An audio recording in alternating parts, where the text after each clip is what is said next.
ದೇವರು ಪ್ರೀತಿಸುವ ಪ್ರೀತಿಯ ಬಿಗ್ ಜೆ ಟಿ ವಿ ಪ್ರಿಯ ವೀಕ್ಷಕರಿಗೆ ನಮ್ಮ ಕರ್ತನಾದ ಯೇಸು ಕ್ರಿಸ್ತನ ಹೆಸರಿನಲ್ಲಿ ನಿಮ್ಮನ್ನು ವಂದಿಸಿ ಸ್ವಾಗತ ಬಯಸುತ್ತಿದ್ದೇವೆ. ಬನ್ನಿರಿ, ಇಂದು ನಾವು ಒಟ್ಟಾಗಿ ದೇವರ ವಾಕ್ಯವನ್ನು ಅಧ್ಯಯನ ಮಾಡಿಕೊಳ್ಳೋಣ. ಇಂದಿನ ನಮ್ಮ ಅಧ್ಯಯನ ಕೀರ್ತನೆ 10ನೇ ಅಧ್ಯಾಯ, the book of Psalms chapter 10. 10ನೇ ಅಧ್ಯಾಯದಲ್ಲಿ ಇದನ್ನು ಬರೆದವರು ಯಾರೆಂಬುದಾಗಿ ಅಲ್ಲಿ ಕೊಡಲ್ಪಟ್ಟಿಲ್ಲ. ಇದುವರೆಗೆ ದಾವೀದನ ಕೀರ್ತನೆಗಳನ್ನು ಒಂದೊಂದಾಗಿ ನಾವು ನೋಡಿಕೊಂಡಿವಿ. ಇಂದಿನ ನಮ್ಮ ಅಧ್ಯಯನ ಇದರಲ್ಲಿ ನಾವು ನೋಡುವಾಗ ಅನಾಮಧೇಯ, ಅನಾನಿಮಸ್, ಪರಲೋಕಕ್ಕೆ ಹೋದ ಮೇಲೆ ನಾವು ತಿಳ್ಕೊಳ್ಬೋದು ಈ ಕೀರ್ತನೆಯನ್ನು ಯಾರು ರಚಿಸಿದರು ಎಂಬುದಾಗಿ. ಬಹುಶಃ ಗೊತ್ತಿರುವಂಥ ಒಬ್ಬ ವ್ಯಕ್ತಿ ಆಗಿರ್ಬೋದು, ಅಥವಾ ಗೊತ್ತಿಲ್ಲದಂಥ ಸುಪ್ರಸಿದ್ಧವಲ್ಲದ ವ್ಯಕ್ತಿ ಕೂಡ ಆಗಿರ್ಬೋದು. ಯಾರೇ ಇರಲಿ, ಒಟ್ಟು ದೇವರಾತ್ಮನು ಇದನ್ನು ಬರೆದಿರುವಾತನಾಗಿದ್ದಾನೆ. 2ನೇ ತಿಮೋತಿ 3:16 ಪ್ರಕಾರವಾಗಿ ದೈವ ಪ್ರೇರಿತವಾದಂಥ ವಾಕ್ಯಗಳು. ಇಬ್ರಿಯರಿಗೆ ಬರೆದ ಗ್ರಂಥ ಕೂಡ ಯಾರು ಬರೆದರು ಎಂಬುದಾಗಿ ಭಾಳ ಸ್ಪಷ್ಟತೆ ಇಲ್ಲ, ಆದರೂ ಕೂಡ ದೇವರಾತ್ಮನು ಅದನ್ನು ಬರೆದಿದ್ದಾನೆ ಎಂಬ ವಿಷಯದಲ್ಲಿ ನಮಗೆ ಯಾವ ಸಂದೇಹವಿಲ್ಲ. ಈ ಒಂದು ಕೀರ್ತನೆ 10ನೇ ಅಧ್ಯಾಯದಲ್ಲಿ ಕೀರ್ತನೆಗಾರನು ಹೆಸರಿಲ್ಲದ ಕಾರಣ ನಾನು ಕೀರ್ತನೆಗಾರನು ಸಾಮಿಸ್ಟ್ ಎಂಬುದಾಗಿ ಹೇಳ್ತೇನೆ. ಕೀರ್ತನೆಗಾರನು ಬಹಳ ನೊಂದ ವ್ಯಕ್ತಿಯಾಗಿದ್ದ ಹಾಗೆ ಕಾಣ್ತದೆ. ಕೆಲವು ಸಾರಿ ಜನರಿಂದ ನಮಗೆ ಭಾಳ ಕಷ್ಟಗಳು ಬಂದಾಗ ಅದನ್ನೇ ಫೋಕಸ್ ಮಾಡ್ತಾ ಇರ್ತೀವಿ ನಾವು. ಒಬ್ಬ ದೇವ್ರ ಸೇವಕರು ಈ ರೀತಿಯಾಗಿ ಹೇಳಿದ್ದನ್ನು ಕೇಳಿದ್ದೇನೆ ನಾನು. ಅದೇನಂತ ಹೇಳಿದರೆ, ದೇವರ ಸ್ವಚ್ಛವಾದ, ಸ್ಪಷ್ಟವಾದ, ಕಲ್ಮಶವಿಲ್ಲದ ನೀರನ್ನು ಕುಡಿಯುವಂತೆ, ಸ್ವಚ್ಛ ನೀರನ್ನು ಕುಡಿಯುವಂತೆ ಉಪಯೋಗಿಸುವಂಥ ಆ ಒಂದು ಫಿಲ್ಟರ್, ಆ ಒಂದು ಯಂತ್ರ, ಅದೇ ರೋಮ 8:28 ಎಂಬುದಾಗಿ ಅವರು ಹೇಳ್ತಾರೆ. ಯಾಕೆಂತ ಹೇಳಿದರೆ, ಒಂದು ವೇಳೆ ಒಳ್ಳೆ ನೀರು ಇಲ್ಲದೇ ಇರ್ಬೋದು, ಆ ನೀರು ಆ ಫಿಲ್ಟರ್ ಮುಖಾಂತರವಾಗಿ, ಆ ಒಂದು ಸೋಸುವ ಸಾಧನ ಮುಖಾಂತರವಾಗಿ ನಮಗೆ ಬರುವಾಗ ಶುದ್ಧವಾಗಿಬಿಡ್ತದೆ. ಅದೇ ರೀತಿಯಾಗಿ ಜನರು ಏನೇ ಮಾಡ್ಬೋದು, ಹೊಲಸಾದದ್ದನ್ನು ಏನೇ ದಾಳಿ ಮಾಡ್ಬೋದು, ಸೈತಾನು ಏನೇ ಹೊಲಸು ದಾಳಿ ಮಾಡ್ಬೋದು, ಅದನ್ನು ದೇವರು ರೋಮ 8:28 ಎಂಬ ಫಿಲ್ಟರ್ ಸಾಧನದ ಮುಖಾಂತರವಾಗಿ ನಮಗೆ ಬರಮಾಡುವಾಗ ಏನಾಗ್ತದೆ, ಅದು ಶುದ್ಧ ಅನುಭವವಾಗಿ, ಶುದ್ಧ ನೀರಾಗಿ, ಶುದ್ಧ ಉಪಯುಕ್ತವಾಗಿ, ಪ್ರಯೋಜನವಾಗಿ ನಮಗೆ ಆಶೀರ್ವಾದವಾಗಿ ಒದಗಿ ಬರುತ್ತದೆ. ಆ ದಿವಸಗಳಲ್ಲಿ ರೋಮ 8:28 ಫಿಲ್ಟರ್ ಇವರಿಗೆ ಇರಲಿಲ್ಲ. ಹಳೆ ಒಡಂಬಡಿಕೆ ಕಾಲದವರಿಗೆ ಸ್ವಲ್ಪ ಮಟ್ಟಿಗೆ ಯೋಸೇಫನಿಗೆ ಆ ಒಂದು ಪ್ರಕಟಣೆ ಇತ್ತು. ಯಾಕಂತ ಹೇಳಿದ್ರೆ, ಒಂದು ವಾಕ್ಯ 50ನೇ ಅಧ್ಯಾಯ ಆದಿಕಾಂಡದಲ್ಲಿ ಯೋಸೇಫನು ಒಂದು ಮಾತನ್ನು ಹೇಳ್ತಾನೆ. 20ನೇ ವಚನದಲ್ಲಿ ಅದೇನೆಂದರೆ, ನೀವಂತೂ ನನಗೆ ಕೇಡಾಗಬೇಕೆಂದು ಎಣಿಸಿದ್ದೀರಿ, ಕೇಡು ಮಾಡಬೇಕಂತ. ಆದರೆ ದೇವರು ಮೇಲಾಗಬೇಕೆಂದು ಸಂಕಲ್ಪಿಸಿದನು. ಜನರು ಕೇಡಾಗಬೇಕಂತ ಮಾಡಿದರು, ದೇವರು ಮೇಲಾಗಬೇಕಂತ ಮಾಡಿದನು. ಯಾಕಂದರೆ ಜನರು ಕೇಡಾಗಬೇಕಂತ ಅಶುದ್ಧತ್ವವನ್ನು, ಕೆಟ್ಟದ್ದನ್ನು ಅವರು ನಿರ್ಣಯಿಸಿದರು. ಆದರೆ ದೇವರು ಒಂದು ಫಿಲ್ಟರ್ ನಡುವೆ ಇಟ್ಟಿದ್ದರಿಂದ ದೇವರು ಅದನ್ನು ಮೇಲಾಗುವಂತೆ ಮಾಡಿಬಿಟ್ಟನು. ಆದರೆ ಈ 10ನೇ ಕೀರ್ತನೆಯನ್ನು ಬರಿತಾ ಇದ್ದಂಥ ಅಥವಾ ಬರೆದಿರುವಂಥ, ರಚಿಸುವಂಥ ವ್ಯಕ್ತಿಗೆ ಬಹುಶಃ ಆ ಫಿಲ್ಟರ್ ಸಂಗತಿ ಗೊತ್ತಿರಲಿಲ್ಲೇನೋ, ಅಥವಾ ಫಿಲ್ಟರ್ ಪ್ರಕಟಣೆ ಇರಲಿಲ್ಲವೇನೋ. ದಾವೀದನಿಗಿತ್ತು, ಕೆಲವು ಸಾರಿ ಇರಲಿಲ್ಲ, ಕೆಲವು ಸಾರಿ ಇತ್ತು. ಯಾಕಂದರೆ ಇನ್ನು ಎಷ್ಟರವರೆಗೆ ದೇವರೇ ಎಂಬುದಾಗಿ ಕೆಲವು ಸಾರಿ ಹೇಳ್ತಾನೆ. ಇನ್ನು ಕೆಲವು ಸಾರಿ ಆ ರೀತಿಯಾಗಿ ಆಗಿದ್ದು ಒಳ್ಳೆಯದು. ಕೀರ್ತನೆ 119ರಲ್ಲಿ ಆ ಮಾತನ್ನು 67, 69, 71 ವಚನಗಳಲ್ಲಿ ಆತನು ಹೇಳ್ತಾನೆ. ಈ ರೀತಿಯಾಗಿ ಆಗಿದ್ದು ಕಷ್ಟಾನುಭವ ಹಿತಕರವೇ, ಅದರಿಂದಲೇ ಒಳ್ಳೆಯದದು. ಅದರಿಂದಲೇ ನಾನು ನಿಬಂಧನೆಗಳನ್ನು ಕಲಿತೇನು, ನಿನ್ನ ನಿಬಂಧನೆಗಳನ್ನು ಅಂತ ಹೇಳ್ತಾನೆ ರೀ.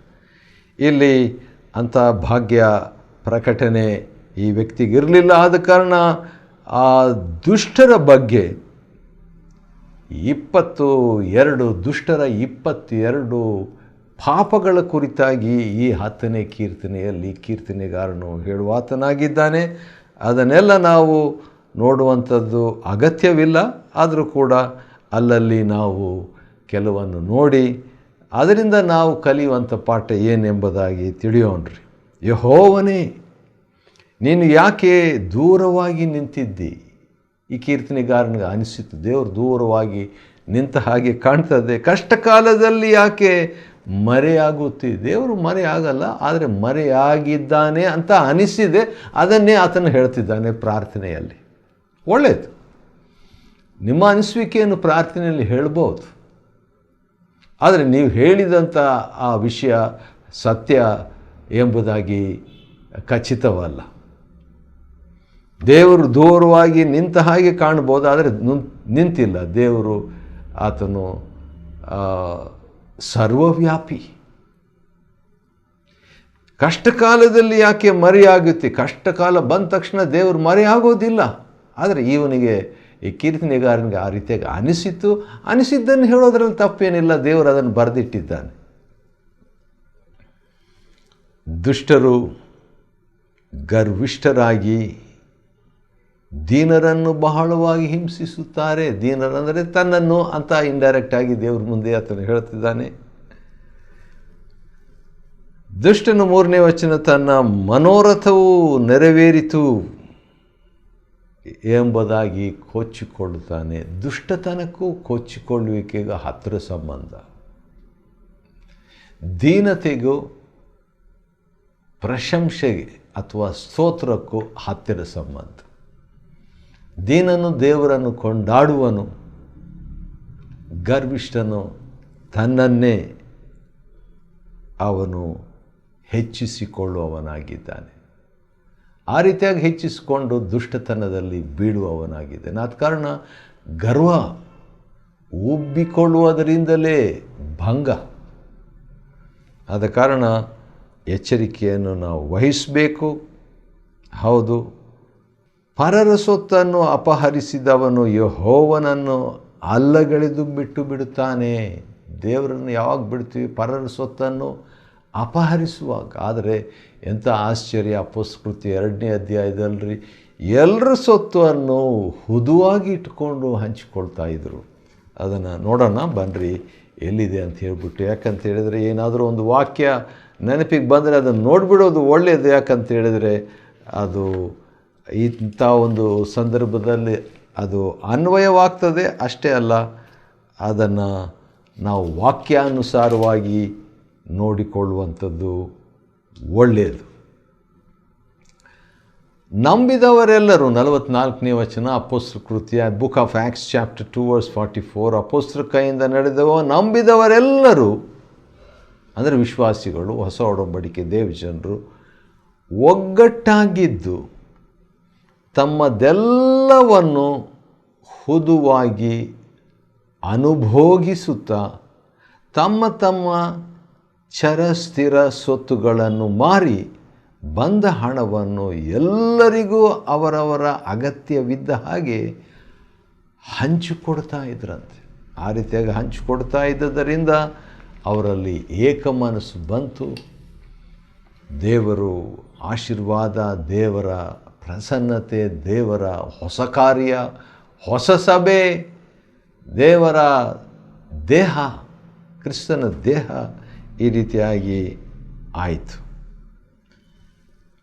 ಸರಿ, ವೈರಿಗಳು ಗುಂಪನ್ನಾದರೂ ತಾತ್ಸಾಹ ಮಾಡುತ್ತಾನೆ. ವೈರಿಗಳು ದುಷ್ಟರು. 2ನೇ ವಚನ ದುಷ್ಟರು, 3ನೇ ವಚನ ದುಷ್ಟರು, 5ನೇ ವಚನ ವೈರಿಗಳು ಎಂಬುದಾಗಿ ಹೇಳುವಾಗ, ಅಥವಾ 11ನೇ ವಚನದಲ್ಲಿ ದುಷ್ಟರು, 15ನೇ ವಚನದಲ್ಲಿ ದುಷ್ಟರು ಅಂತ ಸುಮಾರು ಸಾರಿ ಬರ್ತದೆ. ದುಷ್ಟನ ಅಂತ ಹೇಳಿದಾಗ ಹೊಸ ಒಡಂಬಡಿಕೆಯ ದುಷ್ಟರು, ಸೈತಾನ್ ನಮಗೆ ದುಷ್ಟನು, ದುರಾತ್ಮಗಳು ನಮಗೆ ದುಷ್ಟನು. ನಮ್ಮ ಒಳಗೇನೆ ಕೆಲವು ದುಷ್ಟತನ ಇದೆ. ಅದು ಎಂಥದ್ದು ಎಂಬುದಾಗಿ ಸ್ವಾರ್ಥವೂ ಒಂದು ವಿಧವಾದ ದುಷ್ಟತನವೇ. ಸ್ವಾರ್ಥನೂ ನಮ್ಮ ವೈರಿಯೇ, ಆಶಾಪಾಶಗಳು ನಮ್ಮ ವೈರಿಯೇ. ಪಾಪ ನಮ್ಮಲ್ಲಿ ನೆಲೆಗೊಂಡಿರ್ಲಿಕ್ಕೆ ಸಾಧ್ಯನಾ? ಒಂದು ವಾಕ್ಯ ನಾವು ನೋಡಿಕೊಳ್ಳೋಣ, ಆವಾಗ ನಮಗೆ ಗೊತ್ತಾಗ್ತದೆ ನಮ್ಮೊಳಗೆ ಇರುವಂಥ ವಿಷಯದ ಬಗ್ಗೆ. ಅಪೊಸ್ತಲನಾದಂಥ ಪೌಲನು ಒಂದು ಹೇಳಿಕೆ ನೀಡಿರ್ತಾನೆ, ಭಾಳ ಚೆನ್ನಾಗಿದೆ ಅದು. 21ನೇ ವಚನ ನಿಮಗೋಸ್ಕರವಾಗಿ ಓದ್ತೇನೆ, ಕೇಳಿಸ್ಕೊಳ್ರಿ. ರೋಮಪತ್ರಿಕೆಯಲ್ಲಿ ಅಪೊಸ್ತಲನಾದಂಥ ಪೌಲನು 27ನೇ ಅಧ್ಯಾಯ 21ನೇ ವಚನದಲ್ಲಿ, ಹೀಗಿರಲಾಗಿ ಒಳ್ಳೆಯದನ್ನು ಮಾಡಬೇಕೆಂದಿರುವ ನನಗೆ ಮನಸ್ಸಂತಿದೆ ಒಳ್ಳೇದು ಮಾಡಬೇಕಂತ, ಕೆಟ್ಟದ್ದೇ ಸಿದ್ಧವಾಗಿದೆ ಎಂಬ ನಿಯಮ ನನಗೆ ಕಾಣಬರುತ್ತದೆ. ಅಂತರಾತ್ಮದೊಳಗೆ ದೇವರ ನಿಯಮದಲ್ಲಿ ಆನಂದ ಪಡುವವನಾಗಿದ್ದೇನೆ. ಆದರೆ ಏನಾಯಿತು? ನನ್ನ ಅಂಗಗಳಲ್ಲಿ ಬೇರೊಂದು ನಿಯಮ ಉಂಟೆಂದು ನೋಡುತ್ತೇನೆ. ಅದು ನನ್ನ ಮನಸ್ಸಿನಲ್ಲಿರುವ ನಿಯಮಕ್ಕೆ ವಿರುದ್ಧವಾಗಿ ಕಾದಾಡಿ, ನೋಡ್ರಿ ಹೋರಾಟ ಇದೆ, ಹಾಗಾದರೆ ವೈರಿ. ಕಾದಾಡಿ ನನ್ನನ್ನು ಸೆರೆ ಹಿಡಿದು, ಹಾಗಾದರೆ ವೈರಿ ಸೆರೆ ಹಿಡಿದು ನನ್ನ ಅಂಗಗಳಲ್ಲಿರುವ ಪಾಪದ ನಿಯಮಕ್ಕೆ ವಶ ಮಾಡುವಂಥದ್ದಾಗಿದೆ. ಅಂಗಗಳಲ್ಲಿ ಇರುವ ಪಾಪದ ನಿಯಮಕ್ಕೆ, ಬರೇ ಪಾಪದ ನಿಯಮ ಅಷ್ಟೇ ಅಲ್ಲ, ಆತನು ಹೇಳುವಂಥ ಇನ್ನೊಂದು ಮಾತು ಏನಂತೇಳಿದರೆ 20ನೇ ವಚನದಲ್ಲಿ, ಮಾಡಬಾರದೆನ್ನುವ ಕೆಲಸವನ್ನು ನಾನು ಮಾಡಿದರೆ ಅದನ್ನು ಮಾಡಿದವನು ಇನ್ನು ನಾನಲ್ಲ, ನನ್ನಲ್ಲಿ ನೆಲೆಗೊಂಡಿರುವ ಪಾಪವೇ ಅದನ್ನು ಮಾಡಿತು. ಹೌದು, ಇಂಥ ಒಂದು ಅನುಭವ ಅಂದು ದೇವಭಕ್ತರಿಗೆ ಆಯಿತು, ಆದರೆ ಅರ್ಥ ಆಗಲಿಲ್ಲ.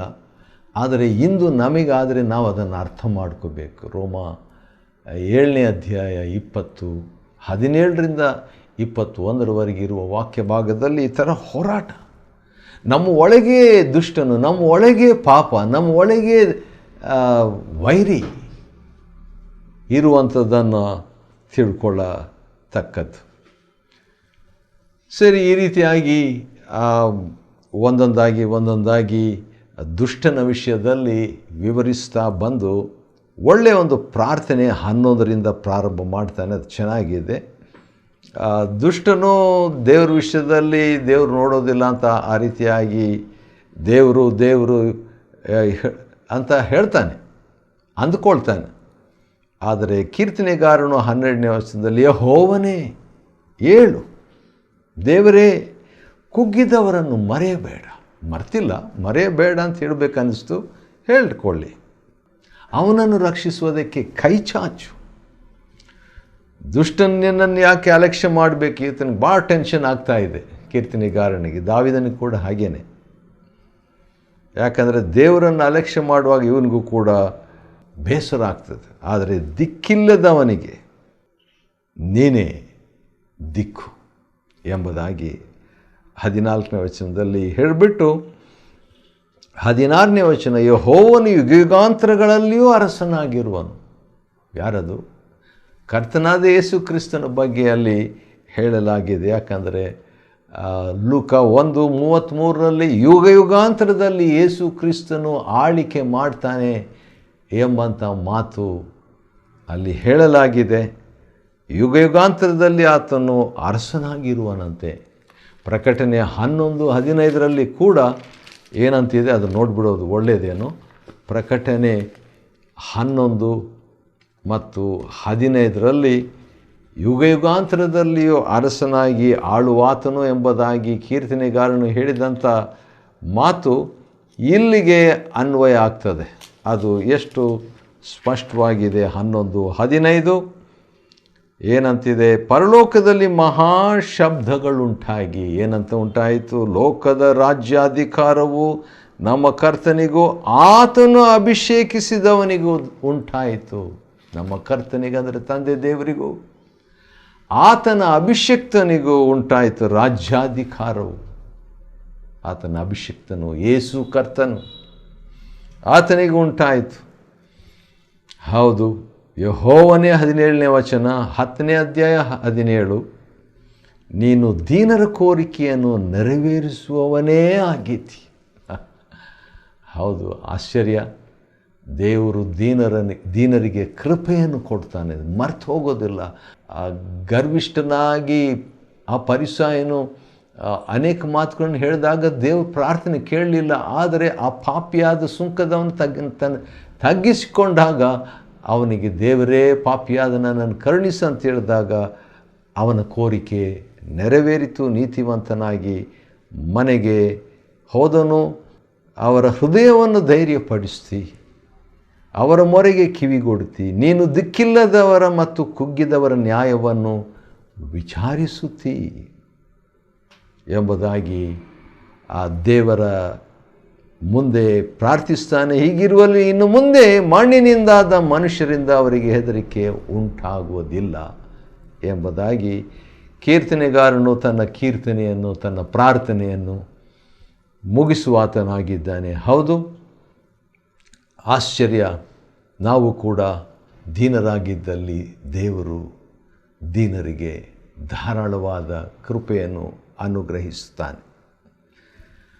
ಇದುವರೆಗೆ 10ನೇ ಕೀರ್ತನೆಯನ್ನು, ಅನಾಮಧೇಯ ಕೀರ್ತನೆ, ಯಾರು ಬರೆದಿದ್ದರಂತ ಗೊತ್ತಿಲ್ಲ, ಆದರೂ ಕೂಡ 10ನೇ ಕೀರ್ತನೆಯನ್ನು ಅಧ್ಯಯನ ಮಾಡಿಕೊಳ್ಳುವಂತೆ ದೇವರು ನಮಗೆ ಕೊಟ್ಟ ಕೃಪೆಗಾಗಿ ಆತನಿಗೆ ಸ್ತೋತ್ರವಾಗಲಿ.